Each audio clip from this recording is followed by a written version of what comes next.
Okay, so today I'm going to show you how to add an outlet anywhere you want in your house. This is for my kid's room. I'm hanging a projector on a ceiling, so I'm adding an outlet right next to it. But stay tuned in this video. We'll show you how to add an outlet anywhere. As you can tell, I'm adding one on my ceiling. Alright, so the next thing I'm going to need to do is to add an outlet over here. The reason I'm adding an outlet on the ceiling is because I don't want cords coming through the backside and looking like shit. So I just grabbed a little paddle box, or paddle flap, whatever you call them, junction box. And I pretty much set it up here, traced around it, and I'm going to run my electrical. But I need to cut a hole in the ceiling. So now that I already traced around it, I tried to make it somewhat perpendicular to this wall, this straight line. Not saying it's going to be perfect, but I'm going to use an oscillating saw to cut a hole in this.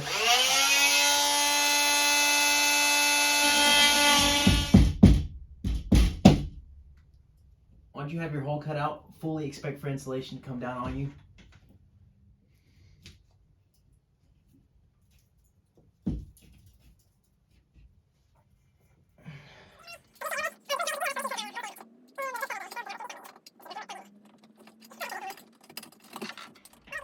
By the way, if you trace around that box, you'll typically get a really tight fit, which is pretty nice. Do not over tighten these because you'll break that little paddle off the side. So now that I know about how deep the sheetrock is for that paddle on the back, I'm just going to take like 3 turns and pull it out. So these will come out when I add electrical, but I'm just going to slide these in place right now. So it's going to be a 4 outlets up here. One of them's going to be the projector. The other one is going to be fire stick, and the other 2 are just in case I ever need another outlet. I don't have to come back and redo this. Okay, so to connect a 4 outlet receptacle, you're going to need jumpers. These are kind of short jumpers, but they're going to work. You're going to need 2 blacks, 2 grounds, and 2 whites. This is just leftover cord, and I'm going to show you how I made that. I left about an inch and a half. I could have left probably a little more, but like I said, it'll work. So I just stripped the end of this wire. These are wire cutters. You can use wire strippers, probably easier. If you've never done this, it might be easier. Next thing I'm going to do is strip about a 1/2 inch off the back end.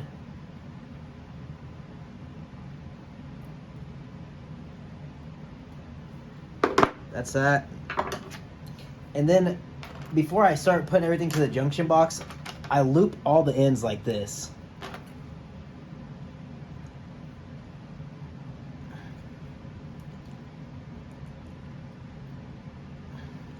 So that's what it's gonna look like. It's gonna be stripped on one end and stripped on both ends. This side's gonna have a loop.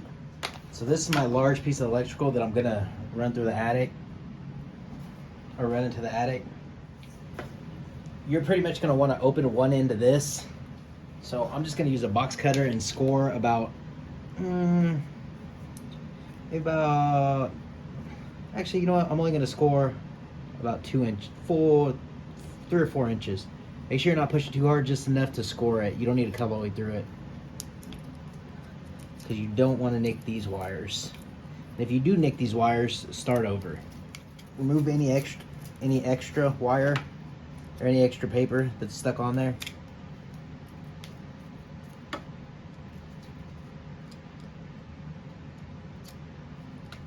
Okay, so the next thing I'm going to do is strip these about an inch or so. Yeah, about an inch or so. And I'll show you why in just a minute. Make sure you're not digging into your wire. I'm barely pushed on this at all, just enough to score it to pull that off. Okay, the next thing I'm going to do is grab all 3 black wires with the straight ends up. And I'm going to twist them all together. And then grab your pliers and twist them in a circle like this, like so.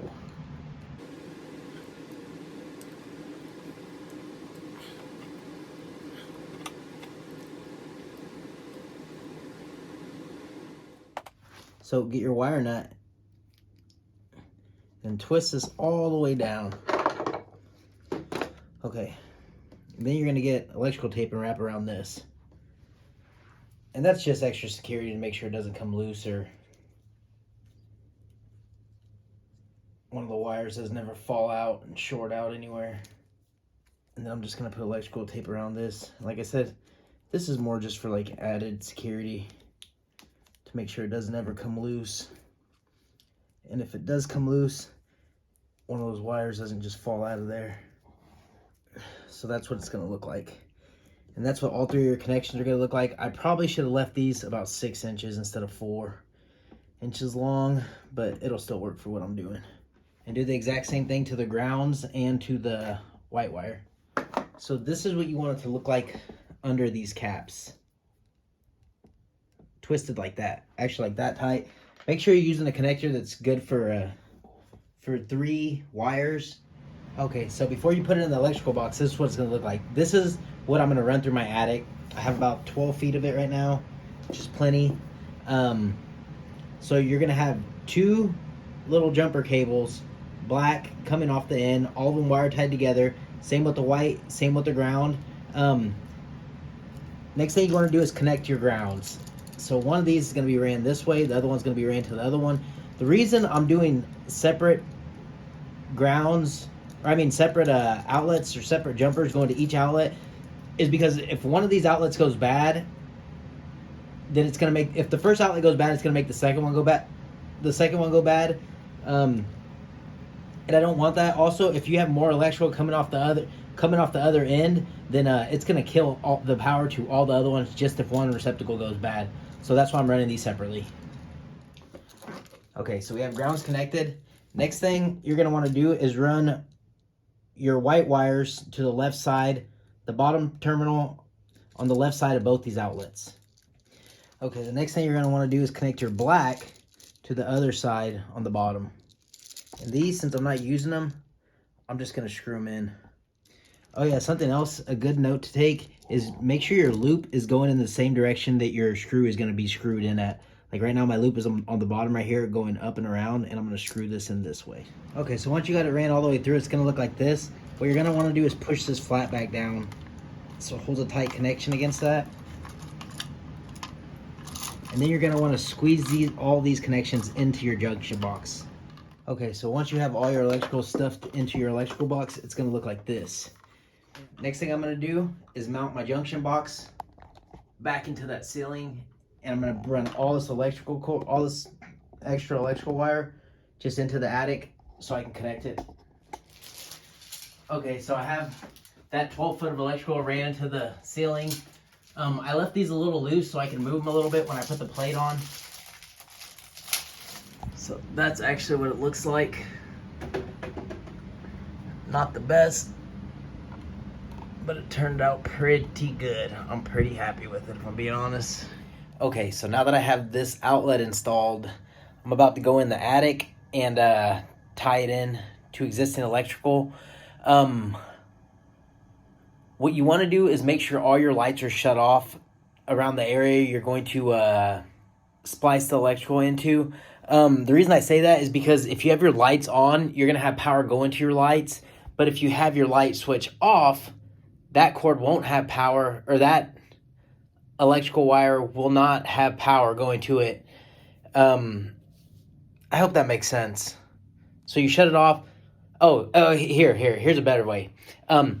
If you tie into a light switch or something like that that's only on when you have the light switch flipped, then you're not going to have power going to that electrical wire until you turn on that light switch. So unless you want your outlet to only have power when you flip a light switch or something like that, then leave all those on. But if not, shut off all your light switches, and you're going to need one of those little pins that detect power.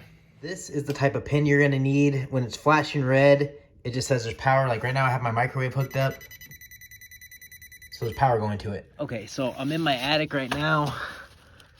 That's the wire that I ran. As you can see, there's existing electrical throughout, and I just need to find somewhere to tie in. And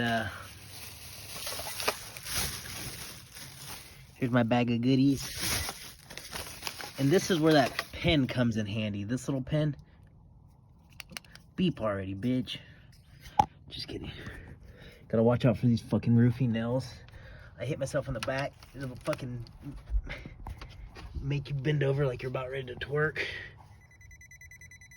So that's a live wire. So I can tie into that. Okay, so I decided to run it off of this wire right here. The reason I'm doing that is because it's the only wire that's nearby that has some slack. Okay, so I cut that a little short, so I'm gonna end up adding a piece of electrical.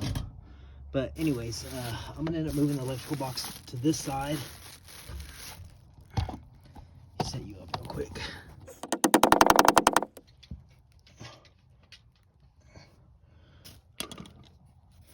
Okay, so what you're gonna wanna do is splice this. I'm gonna say about 6 inches. Make sure just to score the outside. And make sure don't nick any of the wires. But we're gonna do the exact same thing we did on the other end of this box, where we put all the blacks together, all the whites together, and all the grounds together, and we use wing nuts and electrical tape to put them all together. Just strip this wire off like that.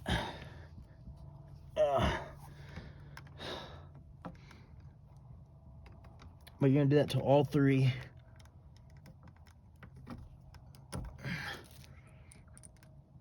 Make sure you're not digging into the wire.